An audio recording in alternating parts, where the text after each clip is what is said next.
네, 연우 전화 와 있다고 하네요. 한번 받아보도록 하겠습니다. 여보세요? 네, 여보세요. 네, 안녕하세요. 반갑습니다. 예, 반갑습니다. 네, 매수가가 어떻게 되세요? 예, 매수가 25,000원에 20%입니다. 네, 뭐 어떤 게 궁금하세요? 이거 좀 더 이거 혹시 오늘 사신 거예요? 예, 오늘 샀습니다. 이거 급등하고 내려오는 거 보고 잡으신 거예요? 예, 예, 예. 아, 한 3시나 좀 네. 됐어. 근데 이제 원래 보통 이렇게 윗골이 많이 나고 거래량 많이 터진 거는 사실상 잘 안 잡는데 이거 왜 잡으신 거예요? 그럼 단기로 본 게 아니라 좀 중기로 보신 거예요?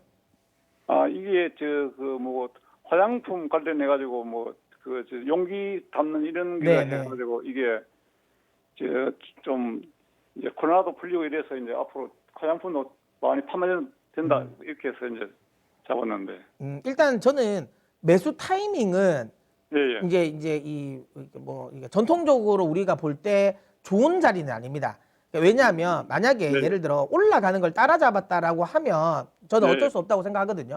근데 네. 이게 이제 떨어져서 이만큼 윗꼬리를 이미 보였잖아요. 거래량 엄청나게 네. 많이 터뜨려서 윗꼬리를 보였다는 건 매물대가 굉장히 강력하다라는 건데, 근데도 들어가셨으면 두 가지겠죠. 나는 그거 상관없이 그냥 나는 이제 뭐 어차피 연후의 성장성을 보고 나중에 이제 실적 턴어라운드 될 거니까 그거 보고 좀 중기적으로 보고 들어갔다라고 생각하실 수도 있는데, 다만 그러기에는 비중이 초반에 너무 많이 실으신 것 같아요.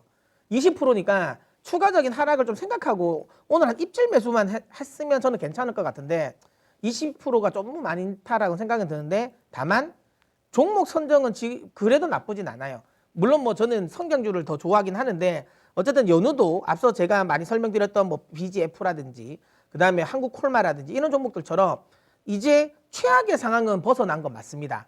그러니까 그러니까 사업 자체가 최악의 상황은 이제는 벗어났다는 거. 특히 연우 같은 경우는 이제 국내 쪽에 뭐 LG생활건강이라든지 아모레퍼시픽이 이제 회복이 되면서 당연히 국내 쪽의 매출이 많이 높아졌어요. 그리고 그래서 이제 4분기 실적에 대한 기대감이 좀 있습니다. 그리고 이제 중국 쪽이 좀 폭발적으로 많이 증가를 했어요. 중국 같은 경우가 아시는 것처럼 이제 코로나로 인해 가지고 거의 뭐 이 락다운 됐던 게 가장 먼저 풀린 국가잖아요. 그 지금 사실 뭐 중국은 거의 경제 활동을 정상적으로 하고 있는 상황이고, 그런 과정에서 지금 이제 화장품도 많이 팔립니다. 다만 중국 로컬 기업들의 화장품이 많이 팔리는데 중국 로컬 기업들도 그 관련 내에서 이런 고급화돼 있는 제품들이 많이 팔려요. 그러니까 그런 식으로 화장품 같은 경우는 고급화 제품일수록 더 용기에 투자를 더 많이 하죠. 그러다 보니까 이런 연우가 또 중국 법인에 대한 매출 기대감도 있습니다. 확실하게 턴어라운드가 될 수 있는 종목이기 때문에 홀딩을 하시면 수익을 볼 수는 있을 것 같은데, 제가 조금 비중 태우는 게 좀 아쉽었다라는 이야기 드립니다. 만약에 저는 여기 윗꼬리가 워낙 많았기 때문에 한번 눌릴 것 같거든요. 저는 개인적으로 한 23,500원 요 라인까지는 한번 눌렸다가 가지 않을까라는 생각을 하고, 이 정도에 눌리면 그때 한번 추가 매수를 해보면 어떨까라는 생각을 하는데, 뭐 이미 이제 뭐 결정을 하신 거고, 그러면 이거는 20% 정도는 저는 개인적으로 손절을 생각할 필요는 없다. 이미 이제 악재를 다 반영된 가격대이기 때문에 손절을 생각하실 필요는 없고요.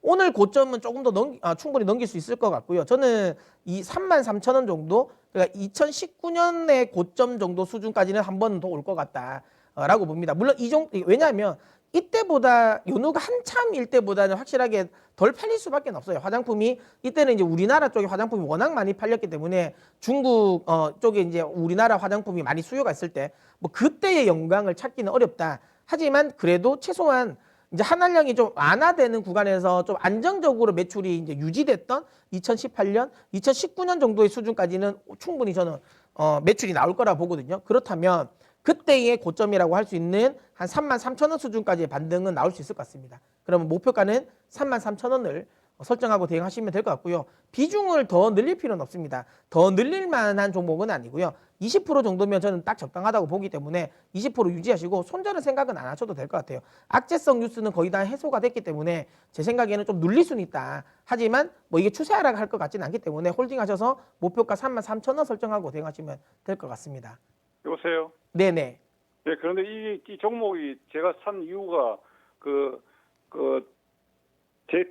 대주주하고 대주주가 굉장히 지분율이 높더라고요. 그리고 또 외국인이 또 매수세가 기관에 들어온 게 또 뭐 한 20% 되고 이래가지고 실질적으로 거래되는 게 거의 한 뭐 10% 내외라 4배가 안 되더라고. 그래서 제가 이걸 갖다가 매수를 하셨다. 매수를 했거든요. 네, 사실 이제 뭐 대주주가 지분이 많은 건 장점일 수도 있고요. 단점일 수도 있습니다. 대주주 지분이 많은데 그 대주주가 많은 지분을 가지고 주가 부양에 대한 의지가 있다라고 하면 대주주 지분이 많은 것도 괜찮을 수도 있는데요. 대주주 지분은 많은데 그 대주주가 나는 뭐 주가 같은 거 별로 신경 안 쓴다라고 하면 오히려 악재일 수도 있기 때문에 대주주 지분 많은 거는 뭐 그렇게 주가 반등에 대한 그렇게 크게 신경 쓸 필요는 없고요.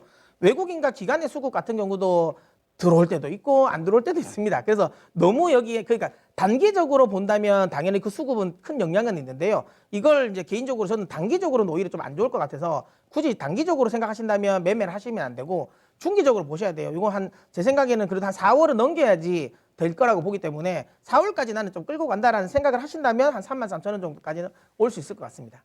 한 5, 6개월 정도 끌고 간다 생각하면 한 3만 한 5천 원까지 올라가겠습니까? 35,000원 위로에 예. 요거는 조금은 어렵지 않을까요? 왜냐하면 이거를 넘기기 위해서는 실적에 대한 모멘텀이 더 확실해야 되거든요. 이거를 넘기기에는 조금 그 실적 모멘텀을 보여주기 위해서는 시간이 조금 더 필요할 것 같아요. 만약에 그렇게 된다면 이제 코로나가 완전히 해소가 되는 쪽, 그러니까 중국 쪽의 매출이 더 명확하게 되는 3분기 실적이 확인되는 시점까지는 가야 됐는데 그러려면 뭐 6개월은 더 있어야 되니까 그건 조금 어렵지 않을까라는 생각을 하는데 뭐 그래도 어쨌든 뭐 33,000원 수준까지는 갈 것 같습니다. 만약에 조금 더 높은 가격을 원하신다면 33,000원 정도에서 한 절반만 익절을 하시고요. 나머지는 조금 더 끌고 가십시오. 조금 더 중기적으로 끌고 간다는 생각에. 예, 감사합니다. 됐나요? 네. 예, 예. 예, 고맙습니다.